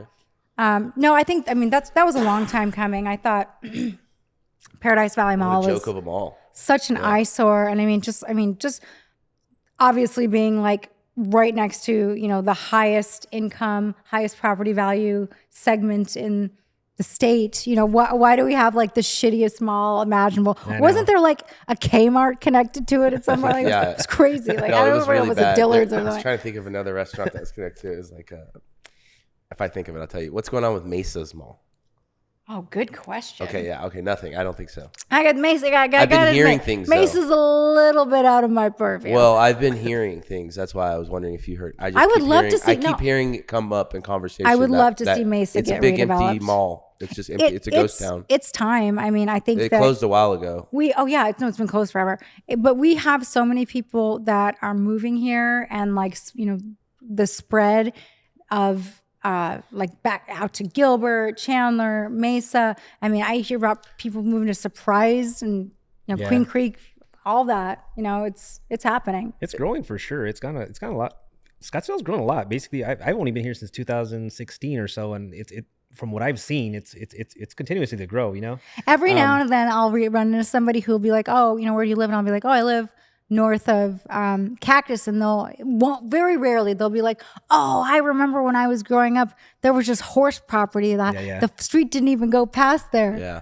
It's crazy. Then people's they're remodeling a lot of the houses, like the old housing over there in that whole area, so it's becoming nicer neighborhoods towards that way anyways. At least. We've owned we live in one of the few gated communities, and we bought our house 15 years ago, and it's crazy, like just seeing all the surroundings. And a lot of the homes are getting like, all of the homes are being, we had renovated already, but they're all getting like completely gutted and redone now, and then put back on the market for like double what I would think that they're worth. And I'm like, and people are buying them. Sure enough, go right ahead. You're just driving the rally miles. for you, yeah. That's what I said. It was, all of a sudden, you're all Free day. money. I got one of them low interest rate mortgages. Like I can sit here for the rest of my life. Sure. Man.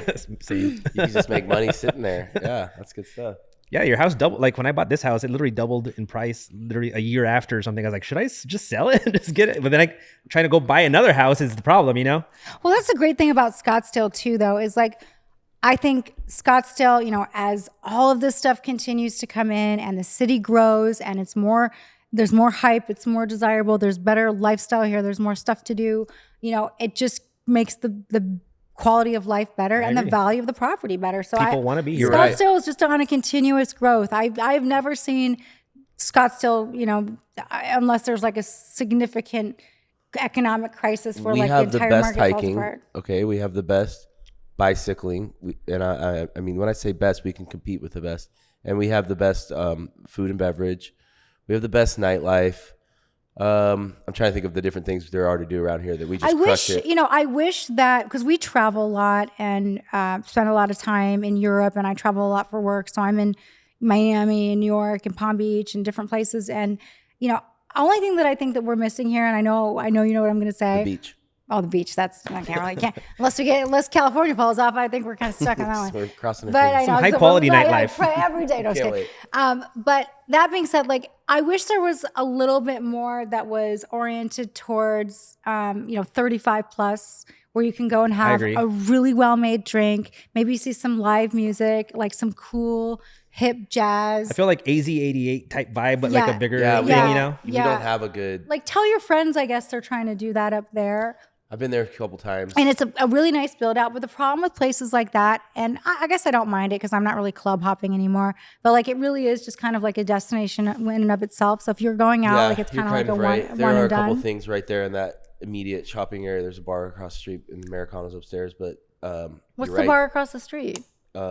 Chauncey Social. Oh, that's right. Yep. But they have the music, which I love. I tell your friends, they play live music, which I'm always looking for.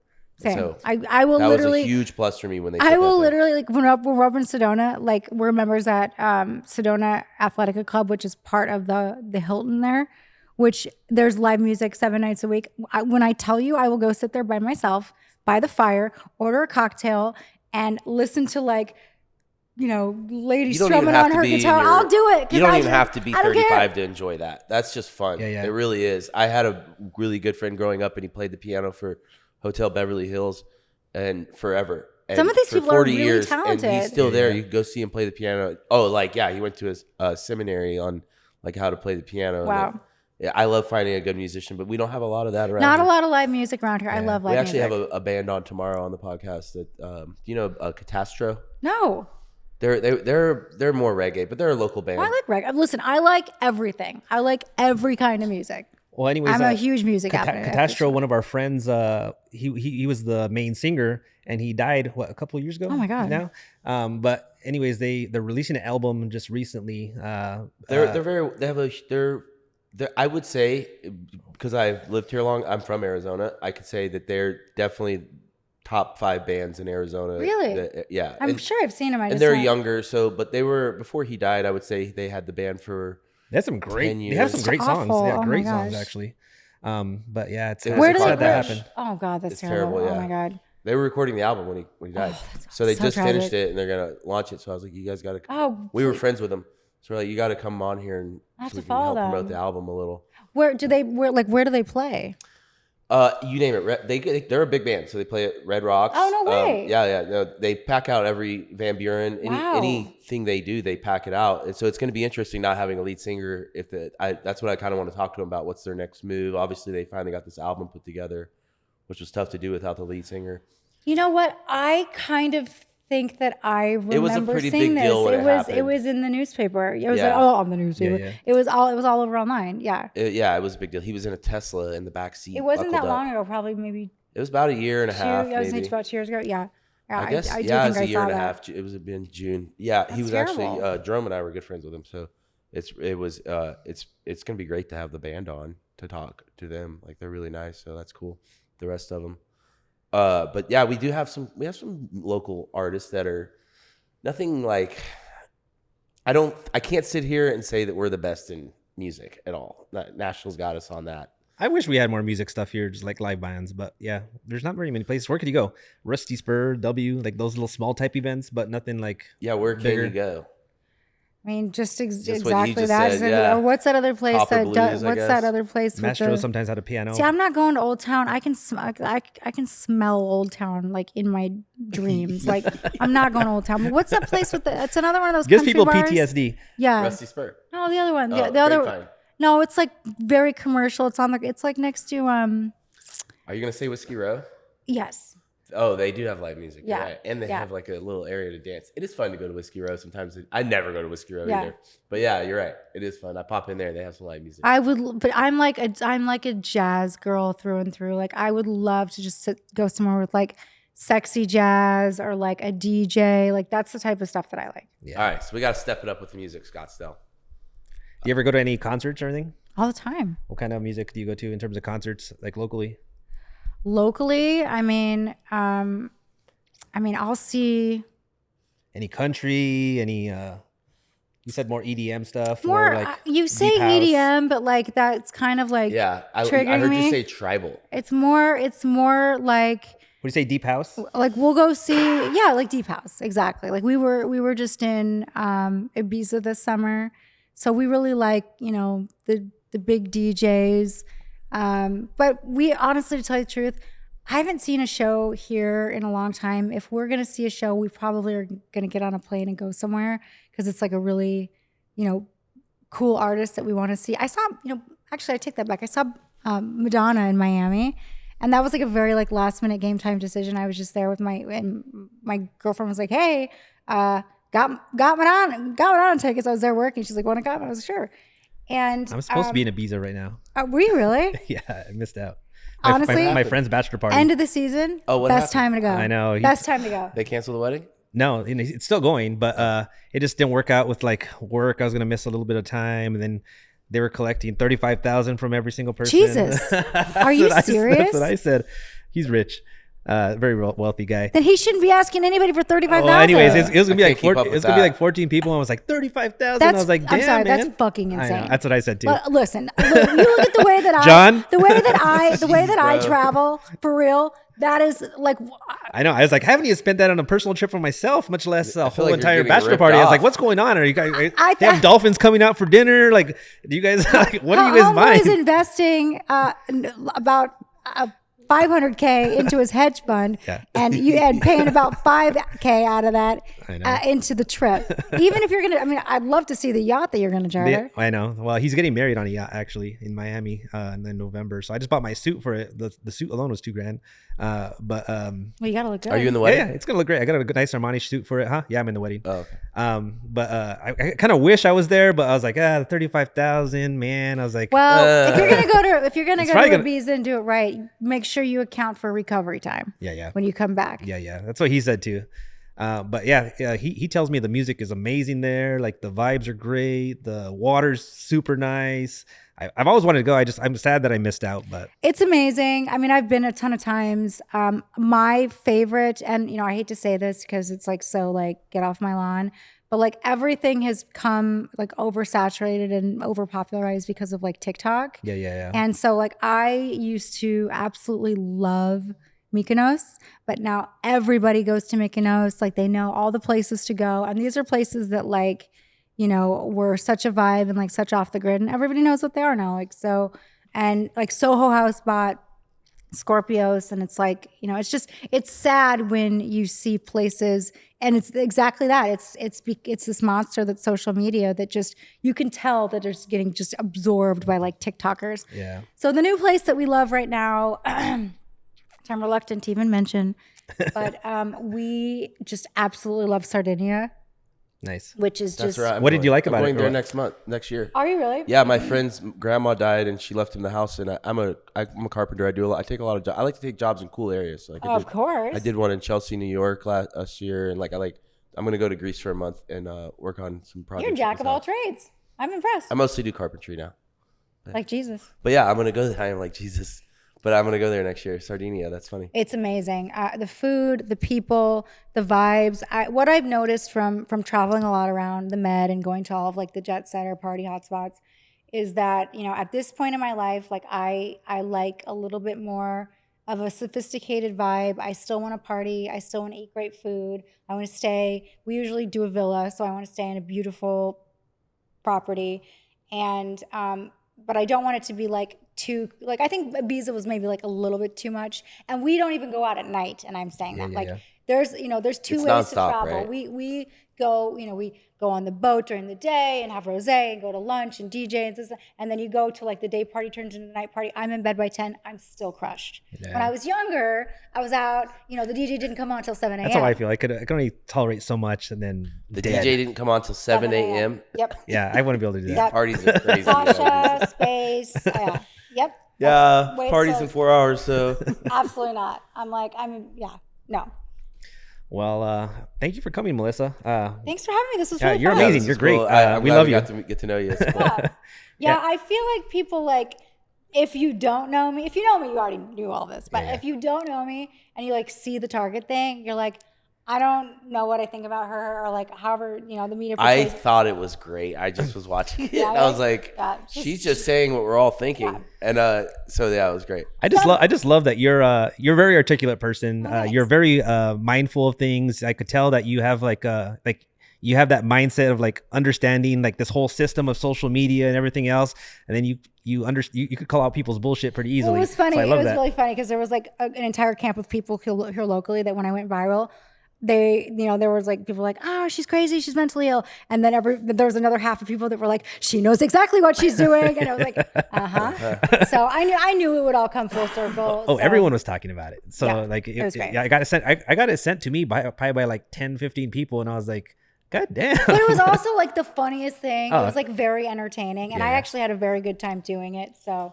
And I watched the whole thing. Oh wait, throughout the entire thing. Wow! Are you a criminal now? Real fan. The live and everything. Did they arrest I'm you? a fan. No. Oh, okay. Am I a criminal now?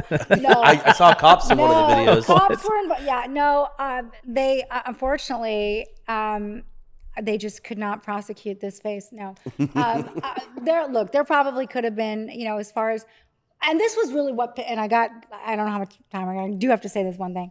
So what really pissed me off and the most hypocritical thing about the whole thing was part of the reason why like I was just being like so crazy and like so flippant about the whole stupid like knocking over the masks thing is that was during the time where people were literally going into stores and doing actual property crimes, looting, burning things down. that was so pissed you about said that Oh too. my God. I was like, yeah, she's right though. This is what everyone else is doing. You let everybody else do it. Yeah. And you told the cops that. That's why. No, and then I said something about that, whatever, and I got attacked by something. Like I was like, this looting is ridiculous. They went ballistic. Oh yeah. But it's true. So it's like I went into the store. There was one rack of masks. I go, fuh, and then I go, sorry. Okay, I'll buy. But listen, I'll buy them. Put in my cart. I'll buy them. They wouldn't even let me buy them. I guarantee you, nobody went into the Targets where they're burning them down, stealing TVs out the door, saying, "Oh, just kidding, let me buy it." Like, that did not happen. But of course, because of me. But so that did piss me off. That they kept bringing up the Rolex and the. Oh, are you allowed? Are you allowed back in that Target now? Of course, I'm allowed back in Target. Okay. I didn't know if they had your name on the wall. Or something. They might. I've never been stopped. But no, yeah, it's. Sorry, miss, you can't have that ice cream here. Sorry, miss, you're not allowed to buy paper towels here. Yeah. Somebody follow her. No, and I won't. I take that back. I'm not going to say I won't step foot into a Walmart, but I really don't like to. So yes, I prefer to shop in just for my own dignity. I'll tell you the one thing that got me, that had me cracking up and giggling about it, was when you were like outside and you were banging at people. Oh my God, that was cracking me up. Oh, what was she doing? No, she was like outside Target. She's like, and there's people wearing masks, and she's like, "Oh, bang!" Oh yeah, bang at people. Oh God, I was like, "Oh listen, shit!" I would tell those people who like go around with like microphone like doing like temper quality people. I would, if I did not have 10,000 million trillion things to do every single day, I would totally be that. I would love to go around heckling people. That is one of the funniest things. I love fucking people. I love shit like that. No, I live for it, and it was really funny because people, and there were people that were like, I was like, take it off, and they were like, yeah. They wouldn't. Yeah. Let me see. This was my favorite. Go. Let me see your smile. Let me see it. And then they would take it down. They go. It was so cute. Yeah. Oh well, they were mad though. Okay, real quick about the mask. This guy that worked for me recently a year or so ago. He kept wearing the mask, okay? And we've been done with this forever. And corporate was like, you got to tell this guy to stop wearing the mask. And I was like, and you can't. I really, don't really care. Like if he wants to wear it, whatever. It's weird. But turns out he's really ugly.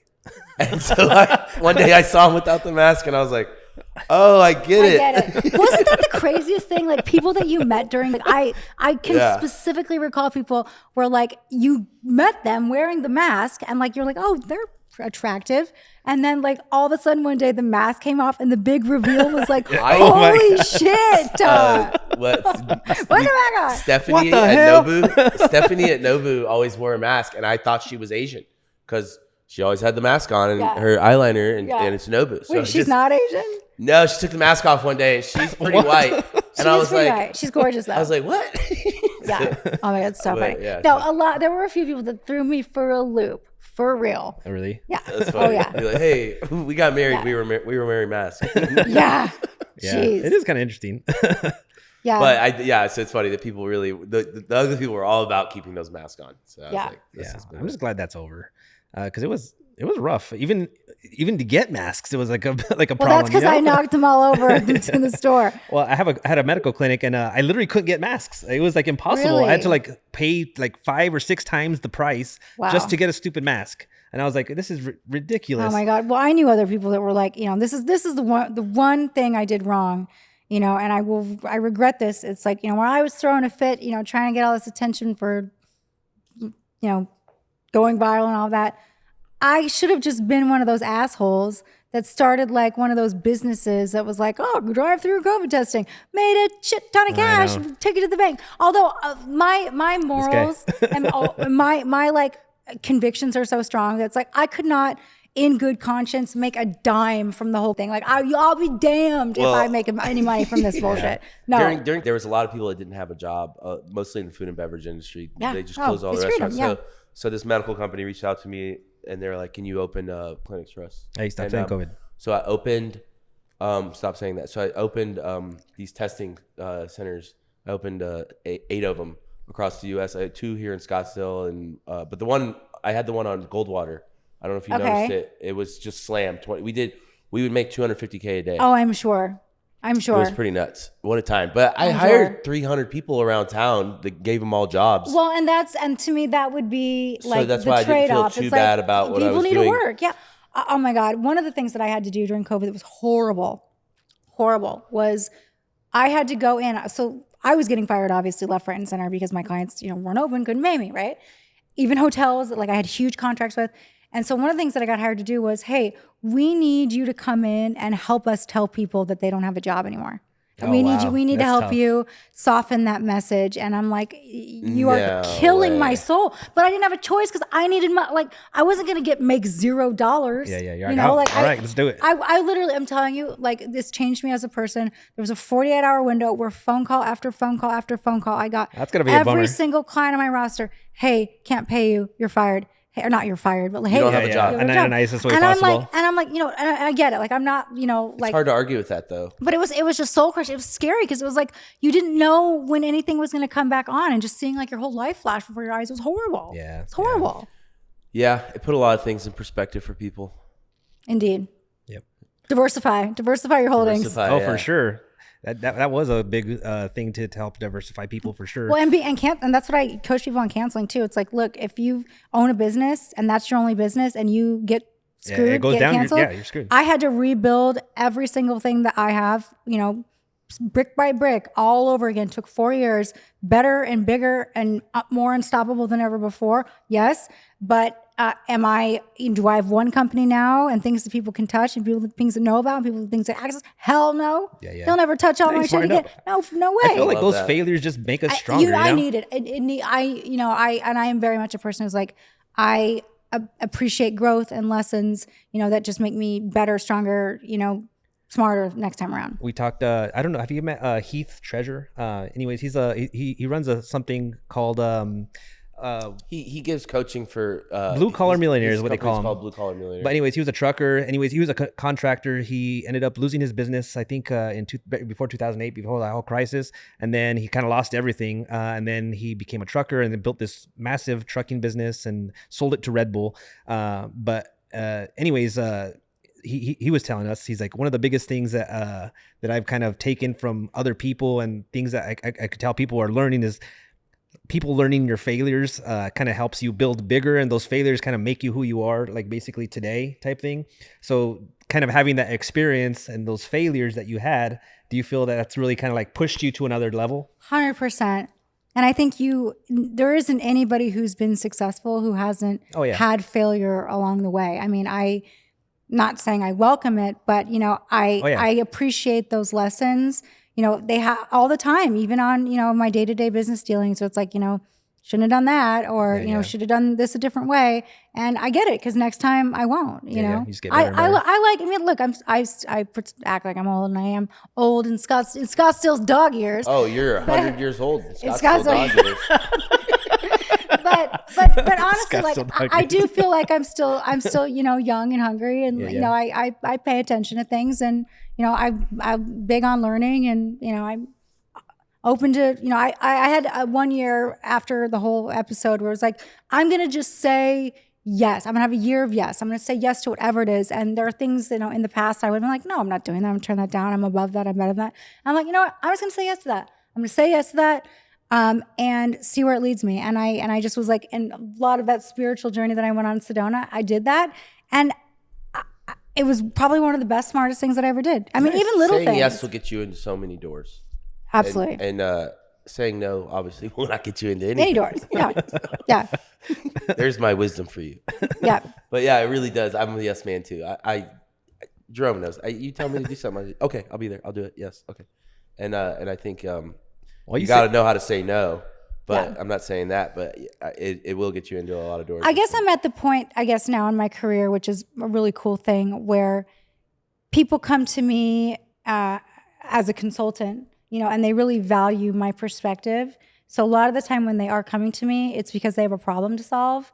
And a lot of the time when I can come in and I can look at a problem, I can see solutions and opportunities that they didn't even think of. Or on things that they weren't even thinking of. So it's not really, you're getting me to do a job and it's like taxing on me. It's like I'm coming into an opportunity. And I'm like, all right, well, what if we do this, this, and this? We connect these people and these people, and we do this, this, and this. Like, it's cool. It's like, kind of like putting together puzzle pieces, which is fun for me. Before you give the advice, do you have them sign a contract or something? Of course. Okay. Yeah. I mean, there's always people that want to, take you to lunch and pick your brain. I'm always happy to do that because I also believe in work karma, Okay, yeah. that, you don't know, you're going to sit with somebody who feels like they're wasting your time. You give them some good advice, you give them some insight or whatever. And, and this has happened to me a lot, actually. Absolutely no financial value for me at the time. But sure enough, 6 months later, a year later, they're calling me up. Hey, got a referral for you. Comes back to you. Got a client. Always. So always. Yep. So if you were to give someone some advice, like a brand new company or someone that's just starting their political career or whatever it happens to be, what kind of advice would you give them to start to say, hey, like if they want attention, what should they do?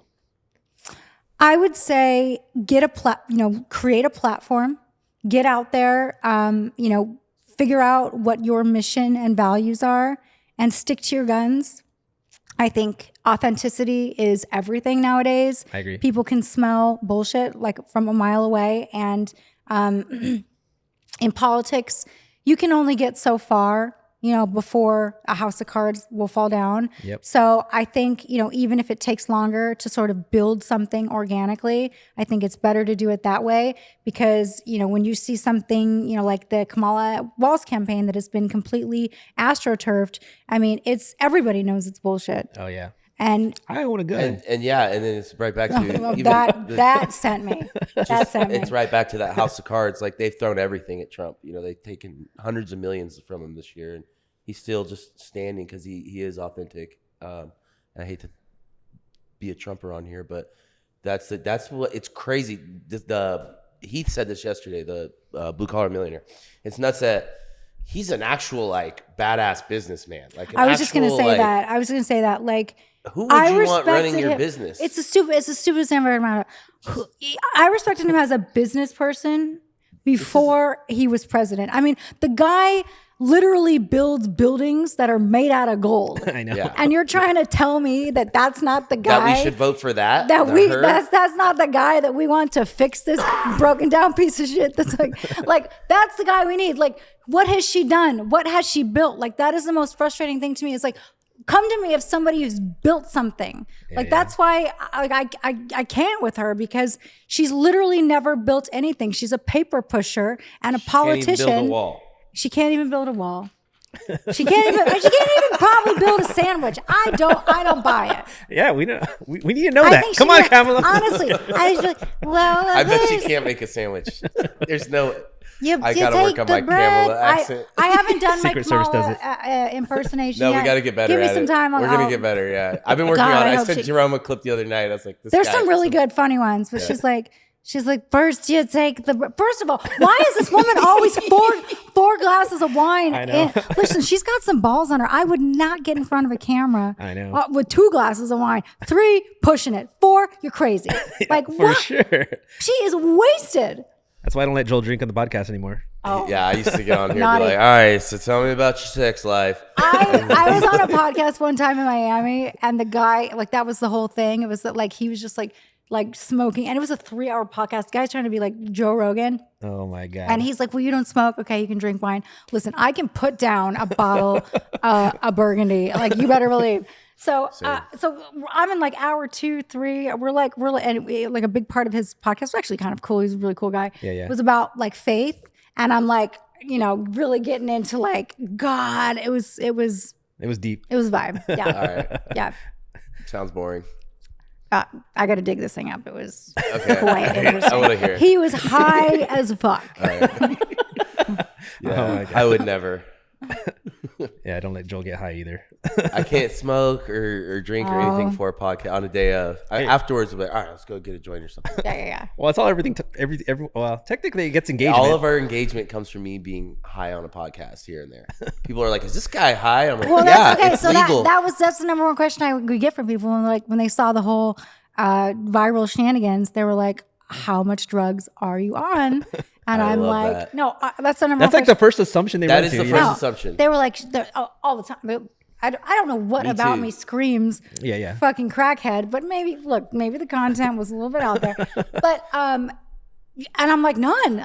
Literally, that is just like what Yeah. type of person I am. I get so wrapped up in my own energy and enthusiasm that I get going down the track on something. I think that's why clients like working with me so much, because I bring so much enthusiasm You need to that whatever the to see a project project is. through. Plus, you need that someone to- like that on the Plus, team. you need that for people to capture people's attention, Yeah. in today's modern world, because people just scroll through and they don't see it, So if you say something that's engaging or just something that's different like that, it's interesting. 100%. Yeah. So, and everything's boring. So Yeah. be I not agree. boring. You're not boring. Well, thank you, Melissa. Appreciate Melissa, you thanks. very much. Thanks, guys. So I had a blast, and maybe at some point we'll get you back. I would love that. Hell yeah, we'll bring on another guest for you to ask some questions too. Oh, that would be fun. We thought about it today. I was like, maybe we should bring on one of these bottle girls for her to just because you were around back, That would be so interesting. right. We should do it. So I just think you would have some good questions. I agree. I think that would be very funny. Okay, cool. So we'll have to try Let's that do soon. Oh, okay. All right, guys. Peace. Bye. Well,